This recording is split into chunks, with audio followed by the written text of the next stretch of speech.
Today we've got the Ford Shelby GT350R by Hot Wheels.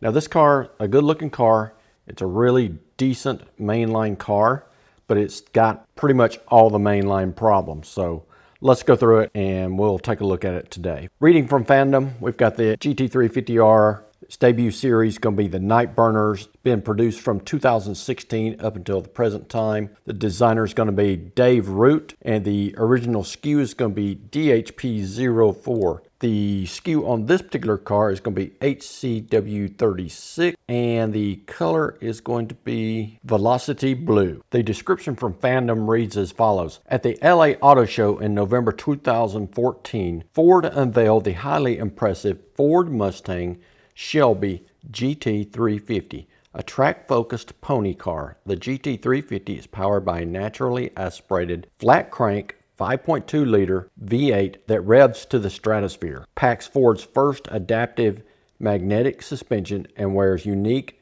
aero-massaged bodywork. There's one thing about this car that I probably need to discuss up front because you may see it in this video. This car has a paint color that seemingly changes color. Now, I photographed it and the photographs came out basically blue of this car, and it's a blue car. But then when you look at the car, it looks like it's a different color. And then you get in a little bit different light and it looks like a different color. Now, I actually own a Ford vehicle that is gray, but sometimes looks brown and sometimes looks silver. So Ford somehow or another has a color, and apparently Hot Wheels has duplicated it so that depending on the angle, depending upon the lighting scheme, fluorescent, LED, sunlight, you might get a different color. So if you detect that in this video, that's probably what's going on. Now, I have color corrected it as best I can using my software to come out to what I feel like is the correct color. And the color is correct for a Ford car. I've seen Ford cars in this, I don't know, teal kind of color. So, wanted to get that out of the way. Let's review this car. Starting on the left, the rear end,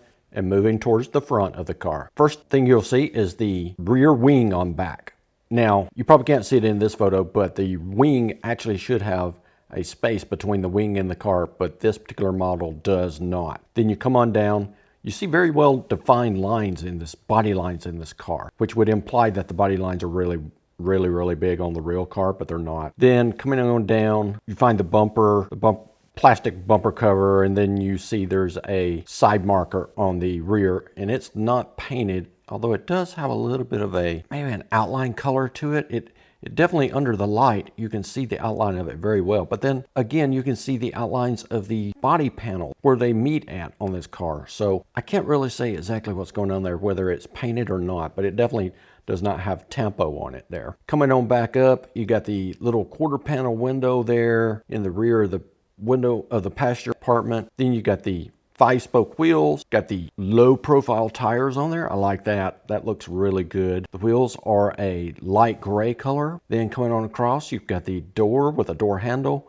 You've got the windows rolled down. The windows themselves are a dark gray tint. As I mentioned, you got the doors, door handles. You do not have door mirrors, so absolutely no mirrors on this car. That's a mainline kind of thing. Hot Wheels just doesn't do certain things on mainline cars. Coming on up, you've got the big white fenders on the front right. Coming on around, you see the headlights there. No tempo on the driving lights, and absolutely blue teal colored front splitter. The 2 o'clock position makes the car look really good, reveals that teal color, and it shows the roll down passenger window very well. Front of the car shows what usually happens with a mainline Hot Wheels. The tempo is very tiny, if at all existent. There's a bit of decal tempo on the hood, the gray stripe and the white stripe, and that's about it. There's no headlights painted, there's no turn signals painted, there's no fog lamps painted. Even the front splitter is in the same color as the body work. Now,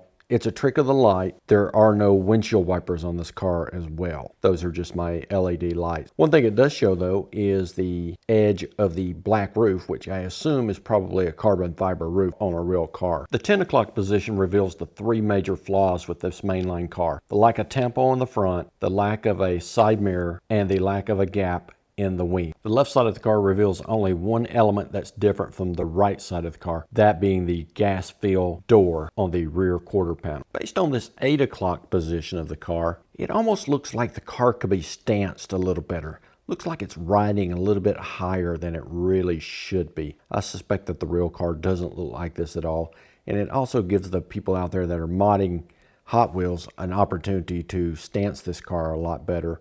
And it would probably look a lot better. The rear of this car is where most of the action on this car occurs. Let's go through it real quick. You can see the carbon fiber roof, or I would expect carbon fiber. It might be just a black roof. Got the darkened windows. You got the rear whale tail. Well, it's not a whale tail. You got the rear tail on this thing, rear wing. Then you got the painted tail lights. Very nicely done. You've got the Cobra snake in the middle there in white. Then you've got Hot Wheels in red next to it, to the right of it. Now, just because of the lighting and trying to get the color on this car correct via the camera, you can't see the 4 exhaust pipes that are actually there, as well as the diffuser, but it's there underneath the bumper. The 4 o'clock position on the car is basically a duplicate of the 8 o'clock position. I did want to mention that this car is not a Spectre Flame color car. It does have metal flake in the paint, but it's not Spectre Flame. It looks Spectre Flame in the video. Once again, I've been manipulating the colors to get the tint correct. It's just the brightness, the shine. I can't get that right. Plan view of the car reveals the tempo on the hood, those couple of stripes. They look a little crooked actually on there, so not a real good job. And then it also reveals no windshield wipers. Also reveals exactly how dark those windshield and the rear windows are. They're really dark compared to that black roof. Base of the car reveals that it's black plastic. It has the diffuser on the rear with a couple of exhaust pipes. Looks like you got a little bit of suspension there. You definitely have a differential. Got the exhaust pipes running all the way back up to the engine, which is unusual on a Hot Wheels. You got the torque tube running all the way down there. You've got the transmission as well. So a lot of stuff modeled underneath this car. You've got some front suspension as well. So not bad at all. The wheels are the same size as one would expect on a mainline. A car of this type. Got the Ford Shelby GT350R on there, 2015 Mattel. Got your build date, and looks like it was built, I believe, in Malaysia. So there you have it. Ford Shelby GT350R. Nice looking car in an odd shaped shade of blue that is a mainline, and it exhibits most of the mainline issues that I personally have. No door mirrors, no tempo on the front to speak of. The wing has no gap in it. It's at best an average 5 out of 10 car. Hope you enjoyed the review. Have a great day. Don't forget to like and subscribe.